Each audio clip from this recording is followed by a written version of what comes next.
اس video کو مکمل ایک بار ضرور دیکھیں۔ بسم اللہ الرحمن الرحیم۔ آج کل ہر کوئی سنگل روم کی خواہش کرتا ہے، چاہے سفر میں باہر کسی ہوٹل میں رکنے کی بات کی جائے یا پھر گھروں میں رات کو سونے کی بات کی جائے۔ ہر کوئی اس بات پر خوش ہوتا ہے کہ اس کا اپنا الگ سے ایک کمرہ ہو۔ رات اکیلے گزارنے اور اکیلے سفر کرنے کے بارے میں ہم آپ کو حضور اقدس صلی اللہ علیہ وسلم کے فرمان بتانے جا رہے ہیں۔ ہم آپ کو اکیلے رات بسر کرنے کے بارے میں بھی بتائیں گے۔ ناظرین اکرام، اللہ تبارک و تعالیٰ نے قرآن مجید میں حضرت موسیٰ علیہ السلام، حضرت خضر علیہ السلام اور حضرت ذوالقرنین علیہ السلام کے سفروں کا ذکر فرمایا۔ یاد رہے کہ سفر کے دوران انسان کو جہاں بہت کچھ سیکھنے کا موقع ملتا ہے، وہیں پر اس کو مختلف اتار چڑھاؤ کا سامنا بھی کرنا پڑتا ہے۔ حدیث پاک سے یہ بات معلوم ہوتی ہے کہ انسان کو بلا ضرورت سفر سے گریز کرنا چاہیے۔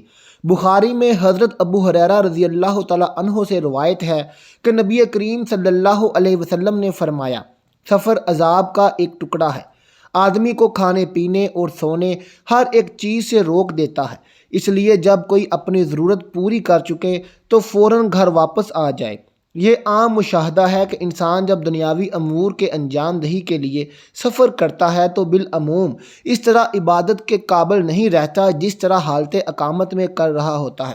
لیکن نبی کریم صلی اللہ علیہ وسلم نے مسافر کو یہ بشارت سنائی ہے کہ اس کو اقامت کے دوران کی جانے والی عبادت کا ثواب سفر میں بھی ملتا رہتا ہے۔ جیسا کہ صحیح بخاری میں ابو موسیٰ رضی اللہ تعالیٰ عنہ سے روایت ہے، وہ کہا کرتے تھے کہ نبی کریم صلی اللہ علیہ وسلم نے فرمایا کہ جب بندہ بیمار ہوتا ہے یا سفر کرتا ہے تو اس کے لیے ان تمام عبادات کا ثواب لکھ دیا جاتا ہے جنہیں اقامت یا صحت کے وقت یہ کیا کرتا تھا۔ اللہ تعالیٰ اپنے بندوں پر کس قدر مہربان ہے۔ اس طرح سے سفر میں اللہ تعالیٰ نے انسانوں پر عبادات کی تخفیف بھی کی ہے۔ چنانچہ سفر میں نماز کو قصر ادا کرنا سنت نبوی صلی اللہ علیہ وسلم ہے۔ اسی طرح مسافر کے لیے دوران سفر روزہ رکھنا ضروری نہیں ہے، جیسے کہ صحیح بخاری میں حمزہ بن عمر رضی اللہ تعالیٰ عنہ سے روایت ہے کہ نبی کریم صلی اللہ علیہ وسلم سے عرض کی، میں سفر میں روزہ رکھوں؟ وہ روزے بکثرت رکھا کرتے تھے، تو نبی کریم صلی اللہ علیہ وسلم نے فرمایا، اگر جی چاہے تو روزہ رکھ اور جی چاہے افطار کر۔ ناظرین، یہ تو تھے چند احکامات جو سفر کے بارے میں احادیث میں بیان ہوئے ہیں۔ آئیے اب آپ کو بتاتے ہیں کہ اکیلے سفر کرنا کیسا ہے۔ عام مشاہدہ ہے کہ اکثر لوگ سفر پر اکیلے روانہ ہو جاتے ہیں۔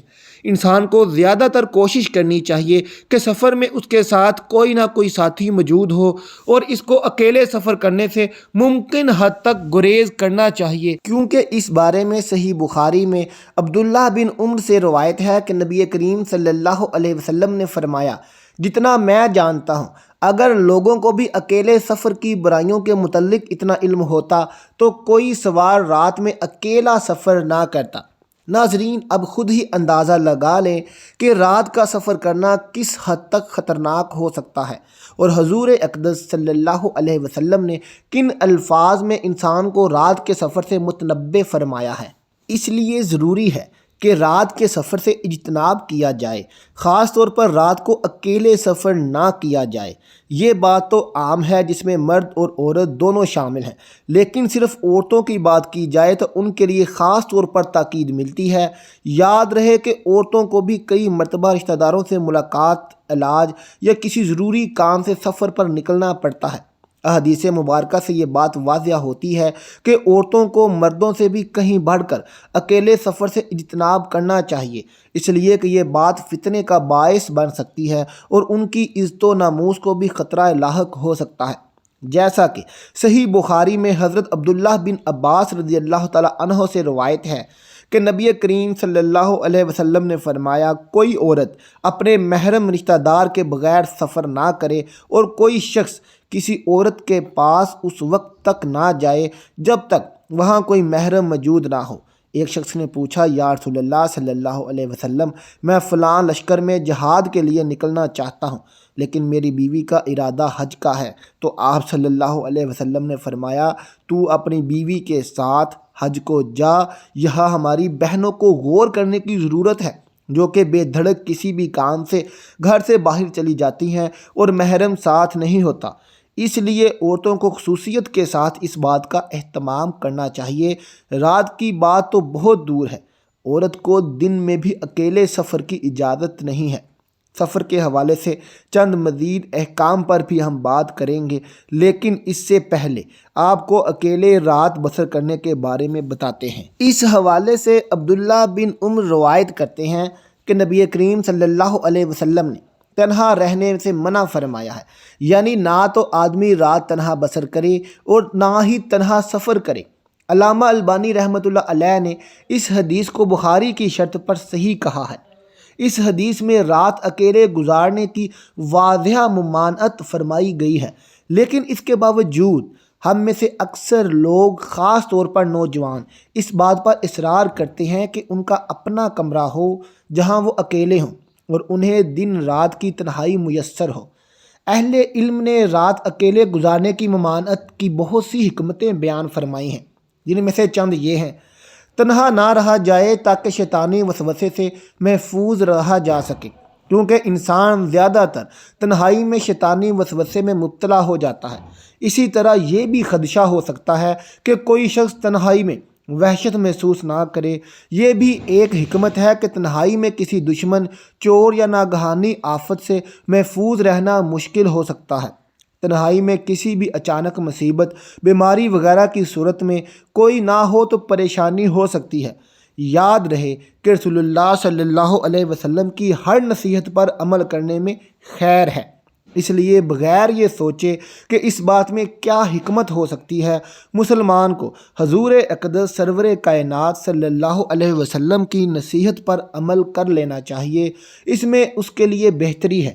یاد رہے کہ انسان کو اللہ تعالیٰ نے ضعیف اور کمزور پیدا فرمایا ہے۔ رات کا وقت ہو اور اس پر کوئی بھی قسم کی پریشانی آ جائے اور مدد کرنے والا کوئی نہ ہو تو خود ہی سوچ لیں کہ اس انسان کی حالت کیا ہوگی۔ پچھلی رات ایک جگہ پر اکٹھے بسر کیا جائے، اس میں خیر اور بہتری ہے۔ ویسے تو مقولہ مشہور نہیں ہے کہ ایک اور دو نہیں بلکہ 11 ہوتے ہیں۔ جب انسان کا کوئی ساتھی ہوتا ہے تو انسان کے لیے ایک سہارا ہوتا ہے۔ اس لیے چاہے سفر کریں یا گھر میں رات بسر کرنے لگیں تو کوشش کریں کہ اکیلے نہ رہیں بلکہ کسی کو اپنا ساتھی ضرور رکھیں۔ تو ناظرین، یہ ہیں تعلیمات ہمارے پیارے نبی حضرت محمد مصطفیٰ صلی اللہ علیہ وسلم کی سفر کے بارے میں اور رات اکیلے بسر کرنے کے حوالے سے۔ ہمیں چاہیے کہ ان تعلیمات پر عمل پیرا ہوتے ہوئے اکیلے سفر سے اجتناب کریں اور رات اکیلے گزارنے سے بھی اجتناب کریں۔